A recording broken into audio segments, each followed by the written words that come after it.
وَأَمَّا الْقَوْمُ الَّذِينَ كَانُوا شَطْرٌ مِّنْهُمْ حَسَنٌ وَشَطْرٌ مِّنْهُمْ قَبِيحٌ، اور وہ لوگ جن کا آدھا حصہ جسم کا آدھا حصہ برا اور جسم کا آدھا حصہ بہت خوبصورت تھا، فَإِنَّهُمْ قَوْمٌ خَلَطُوا عَمَلًا صَالِحًا وَآخَرَ سَيِّئًا، یہ وہ لوگ ہیں جنہوں نے کچھ اچھے اور کچھ برے کام دنیا میں کیے ہوں گے، کچھ اچھے اور کچھ برے، دنیا سے گئے برے کام اپنے ساتھ لے کر کے گئے،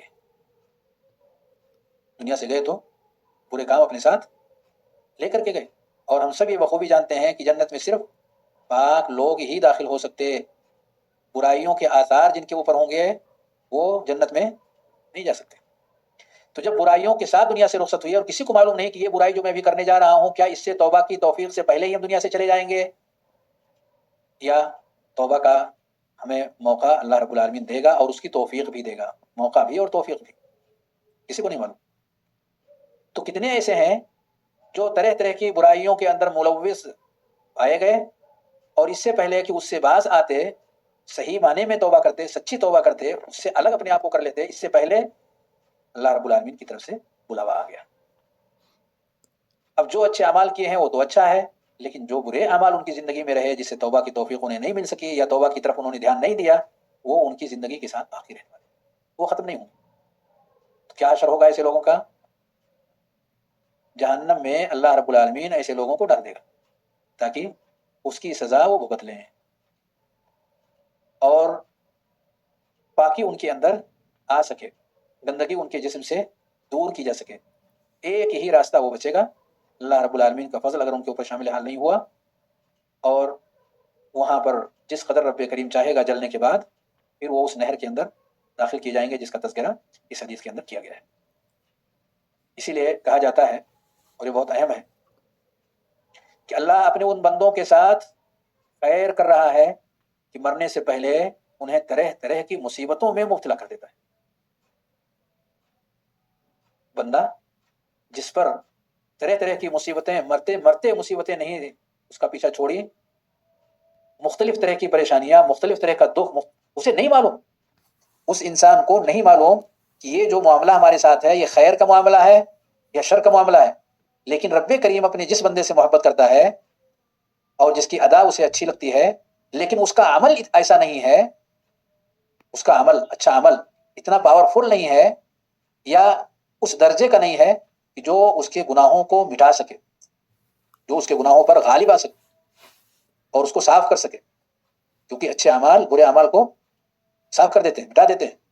ان الحسنات یذہبن السیئات، تو اتنے اچھے اعمال اس کی زندگی میں اگر نہیں پائے گئے کہ جو اس کے برائی زندگی میں پائی گئی برائیوں کے لیے کفارے کا ذریعہ بن سکیں، اور اللہ اپنے اس بندے سے محبت کرتا ہے کیونکہ وہ ہے ہی انسان اچھا سجن انسان ہے، لیکن عمل اس کا کم ہوا، بھرپور اتنا عمل نہیں کر سکا، تو اللہ رب العالمین کیا کرتا ہے؟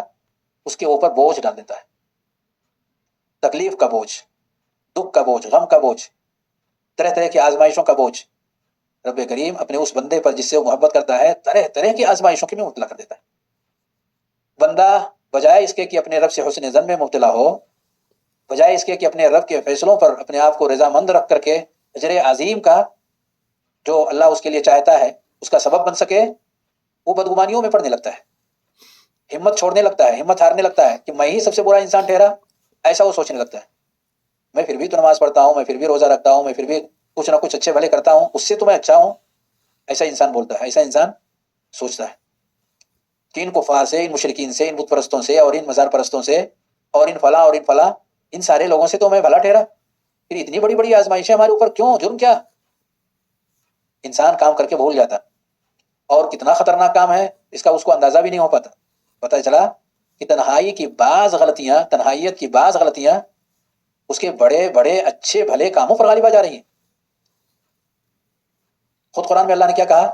یا ایھا الذین آمنوا لا تقدموا بین یدی اللہ ورسولہ اتقوا اللہ ان اللہ خبیر بما تعملون، اور کیا کہا؟ یا ایھا الذین آمنوا لا ترفعوا اصواتکم فوق صوت النبی کجہر بعضکم لبعض ان تحبط اعمالکم وانتم لا تشعرون۔ آپ کی آواز اگر نبی کی آواز پر بلند ہو جا رہی ہے تو یہی ایک عمل آپ کے سارے اعمال کو برباد کرنے کے لیے کافی ہے۔ ان تحبط اعمالکم وانتم لا تشعرون، تمہیں پتہ بھی نہیں چلے گا کہ وہ کب غائب ہو گیا۔ تو بعض گناہ کا آدمی احساس بھی نہیں کر پاتا، اور وہ گناہ اس کے بہت بڑے بڑے اچھے کاموں پر غالب آ جاتے۔ اب ہمارے درمیان پیارے نبی صلی اللہ علیہ وسلم تو نہیں رہے، لیکن آپ کی سنتیں تو ہیں، جو لے کر کے آپ آئے تھے اس دنیا میں، آپ کی سنتیں تو موجود ہیں. اتنی سنتوں کا ہم اہتمام کر پاتے ہیں اور ان کی عظمت ہمارے دلوں میں بیٹھی ہوئی ہے، یہ احساس ہمارے دل کو بوجھل کیے ہوئے ہے کہ یہ عظیم سنتیں ہیں پیارے نبی صلی اللہ علیہ وسلم کی، یہ عظمت ہمارے دلوں کے اندر ہے. یہ ہمارے دلوں میں اس کا ہلکا ہلکا ہلکا درجہ ہے ہمارے دلوں میں، ہمیں نہیں معلوم کون سا درجہ ہمارا دل محسوس کر رہا ہے ان سنتوں کے حوالے سے جو پیارے نبی صلی اللہ علیہ وسلم کی ہیں. ہم کیسا احساس اپنے دل میں پاتے ہیں ان سنتوں کے حوالے سے. وہاں ہے کہ آواز بلند نہ ہونے پائے، یہاں پتہ چلا ہم اپنی ساری خواہشات کو پیارے نبی صلی اللہ علیہ وسلم کے حکم، آپ کے طریقے، آپ کے انداز، آپ کی ساری چیزوں پر ہم غالب کر دیتے ہیں. کہا جاتا ہے کہ اگر آپ نے کسی کی زمین ایک بالش بھی قبضہ کر لیا تو کیا کرے گا اللہ رب العالمین؟ تو قلہ من سبع اراضین، 7 طبق زمین اس کے اوپر لگا دی جائے گی، 7 طبق زمین. کہتا کوئی بات نہیں. وہ آدمی بڑی آسانی کے ساتھ سر جھٹک کر کے اور اس کو قبول کر لیتا ہے، اور وہ چیز جو اس کی نہیں ہے اس کے حصے میں آ جاتی ہے تھوڑا سا سر ہلانے کی وجہ سے. وہ بھول جاتا ہے کہ پیارے نبی صلی اللہ علیہ وآلہ وسلم کا طور طریقہ کیا تھا کہ اگر میں بھی فیصلہ کسی کے حق میں دے دوں، آپ ایسا کہتے ہیں جیسا کہ میں نے سنا ہے اس کی روشنی میں بھی اگر کچھ فیصلہ دے دوں اور آپ کا نہیں ہے تو میں جہنم کا ٹکڑا کاٹ کے دے رہا ہوں. تو ایک انسان اپنے سمجھ سے اسے وہ چیز معمولی چیز آتی ہے، حالانکہ وہ اللہ رب العالمین کے ہاں کافی اہمیت کی حامل ہوتی ہے. وَتَحْسَبُونَهُ هَيِّنًا وَهُوَ عِندَ اللَّهِ عظیم. معمولی آپ سمجھتے ہیں، آپ کے سمجھ میں وہ چیز معمولی ہے اور اللہ کے ہاں اس کی حیثیت بہت بڑی ہے. وَهُوَ عِندَ اللَّهِ عظیم. اب ایک واقعہ جو نقل کیا گیا ہے، آپ ذرا دیکھیں واقعہ جو نقل کیا گیا ہے صحیح حدیث کے اندر، کہ ایک نیک شخص جو کہ نیکیاں کرتا تھا، اچھے بھلے کام کرتا تھا اور اپنے بھائی کو سمجھاتا بھی تھا، اچھے بھلے کام کرتا اور جو اس کے آس پاس پڑوس کے جو بھائی تھے انہیں سمجھاتا بھی تھا، اس کی طرف لاتا بھی تھا، خیر کی طرف مائل کرتا تھا. پھر کیا ہوا؟ کسی دن وہ زیادہ تنگ آ گیا اور یہ کہہ بیٹھا، کیا کہہ بیٹھا کہ اللہ تمہیں معاف نہیں کرے گا، واللہ لا یغفر اللہ لک، اللہ تمہیں معاف نہیں کرے گا. حالانکہ وہ ناراض ہوا کس چیز پر؟ ایک برے کام پہ ناراض ہوا تھا، لیکن جو بات اس نے اپنی زبان سے کہی وہ یہ بات کہی کہ اللہ کو معاف نہیں کرے گا. رب کریم نے اس کا کیا جواب دیا؟ من ذا الذی یتعلی علی اللہ اغفر لفلان، کون ہے جو میرے خلاف قسم کھا کر کے کہتا ہے کہ میں فلاں کو معاف نہیں کروں گا، میں نے فلاں کو معاف کر دیا، واحبطت عملک، اور تمہارے عمل کو برباد کر دیا. واحبطت عملک. حضرت ابو رضی اللہ تعالیٰ عنہ اسی کے بارے میں کہتے ہیں کلمۃ اوبقت دنیا و آخرتہ، ایک کلمہ اس نے اپنی زبان سے ادا کیا اور اس نے اس کی دنیا اور آخرت دونوں کو برباد کر دیا. تو ایک انسان جس کے اچھے اعمال کا پلڑا ہلکا رہا، وہ ہمارا رب بہتر جانتا ہے، ہمیں نہیں معلوم. اللہ سے نیکیاں کرتے ہوئے، اللہ نے کیا کہا؟ نیکیاں کرتے ہوئے ڈر رہے ہیں، نیکیاں کر رہے ہیں اور ڈر رہے ہیں، صدقہ و خیرات کر رہے ہیں اور ڈر رہے ہیں، اچھے بھلے کام کر رہے ہیں اور ڈر رہے ہیں. کس چیز سے ڈر رہے ہیں؟ کہیں ایسا نہ ہو کہ اللہ رب العالمین سے قبول نہ کرے. ڈر رہے ہیں، خوف ان کے اندر ہے. تو ایک انسان اپنے رب کے تئیں ایسا احساس اگر پیدا کر لے کہ اتنی ساری نیکیاں اور اچھے اور بھلے کام، دین کے کام جب دیکھیں تب میں اسی میں لگا ہوا ہوں اور پھر بھی ہمارے اوپر رحم ترس نہیں آتا، یعنی اعتراض، اللہ رب العالمین کے فعل پر، عمل پر اعتراض، یہ بھاری چیز ہے، یہ خطرناک چیز ہے. وہ ہمارے ساتھ خیر چاہتا ہے، ہمیں پتہ نہیں ہے، جب آنکھ ہماری کھلے گی تو پتہ بھی چلے گا. ابھی تو ہم بہت تھوڑی سی چیز دیکھ پا رہے ہیں. وہ ہمارے ساتھ خیر کا معاملہ کرا، وہ بتا بھی چکا ہے کہ تمہارے ماں باپ سے زیادہ میں تمہارے لیے خیر چاہتا ہوں، وہ بتا بھی چکا ہے، ایسا نہیں کہ نہیں بتایا، میں تمہارے ماں باپ سے کہیں زیادہ تمہارے لیے خیر چاہتا ہوں.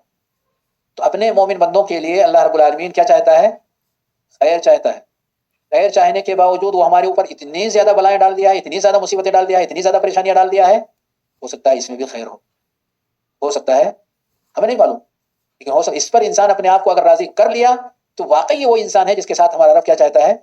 خیر کا چاہتا ہے. لیکن دوسرا انسان کہ جس نے گندگی کیا، گندگی کے کام انجام دیا، برائی کے کام انجام دیا اور اللہ نے اس کی پکڑ نہیں کیا، اس کی برائیوں سمیت اس کو بلا لیا، چھوڑ دیا اس کی برائیاں، مست رہو، خوش رہو، اچھے بھلے کام کرتے رہو اور اچھے برے دونوں طرح کی چیزیں جو تمہاری زندگی میں ہیں، کسی طرح کی کوئی پکڑ اللہ نے نہیں کیا، کسی طرح کا کوئی معاملہ تکلیف والا اس کی زندگی میں نہیں آیا، اللہ نے اس کے ساتھ خیر نہیں کیا ہے.